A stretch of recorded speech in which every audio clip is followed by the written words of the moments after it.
පසුගිය දිනක සායනයේදී මට හමුණු රෝගියෙක් ඉල්ලා සිටපු දේ තමයි ඔහුගේ දත කුහරයක් තිබෙනවා එහි එය පුරවා දෙන්න කියලා. දතක කුහරයක් තිබෙනවා නම් ඒ පුරවා සංරක්ෂණය කරගත යුතුයි. ඒක හරි. දත දිරා යෑමෙන් ඇති වුණු දෙයක් නම් මොකද දත භාවිතය සඳහා ඒ වැදගත්. ඒ කුහරය දිගටම තිබුණොත් එය තවත් විශාල වෙලා දත ඉවත් කරන මට්ටමට යන්න පුළුවන්. හැබැයි මෙතන ප්‍රශ්නයක් තිබුණා.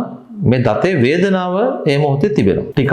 ඔහු ප්‍රකාශ කරේ ඊයේ රාත් කැක්කුම තිබුණා, පෙරේද රාත් කැක්කුම තිබුණා. මම වේදනානාශකයක් දෙකක් බිව්වා.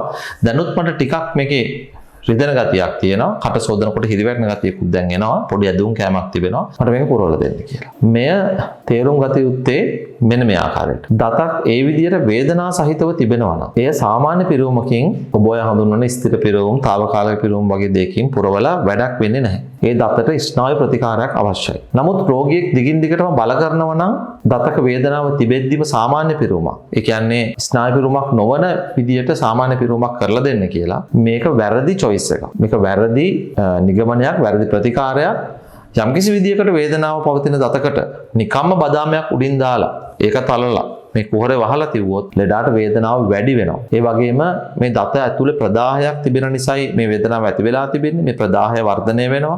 සමහර විට එය දතට පහලින් විදුරු මහේ ගෙඩියක් විදියට වර්ධනය වෙන්න පුළුවන්, ඉදිමුමක් එන්න පුළුවන්. ඒ නිසා යම්කිසි විදියකට දතේ වේදනාවක් තිබෙනවා නම් ඒ මොහොතේ විශේෂයෙන්ම දත පුරවන්න සුදුසු නැහැ සාමාන්‍ය පිරවුමකින්. ඒ වගේම ඉතිහාසයේ වේදනාවක් තිබුණු දතක් වුණත්, ඒ කියන්නේ අද දවසේ රිදෙන්නේ නැහැ, ඊයේ රිදුණා. ඒ වගේ තත්ත්වයක් තිබුණත් මේ දත ස්නායු ප්‍රතිකාරයකට ආයුතුයි.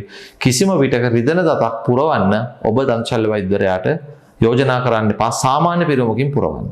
ස්නායු ප්‍රතිකාරය ගැටලුවක් නැහැ. ඒක තමයි අවශ්‍ය ප්‍රතිකාරය. දන්ත ශල්‍ය වෛද්‍ය විද්‍යාව පිළිබඳව, මුඛ සෞඛ්‍ය පිළිබඳව දැනුම ඔබට තවදුරටත් ලබා ගැනීමට අවශ්‍ය නම් මෙහි ඩිස්ක්‍රිප්ෂන් එකේ තිබෙන ලින්ක් එක හරහා අපගේ WhatsApp සමූහයට එකතු වන්නට පුළුවන්.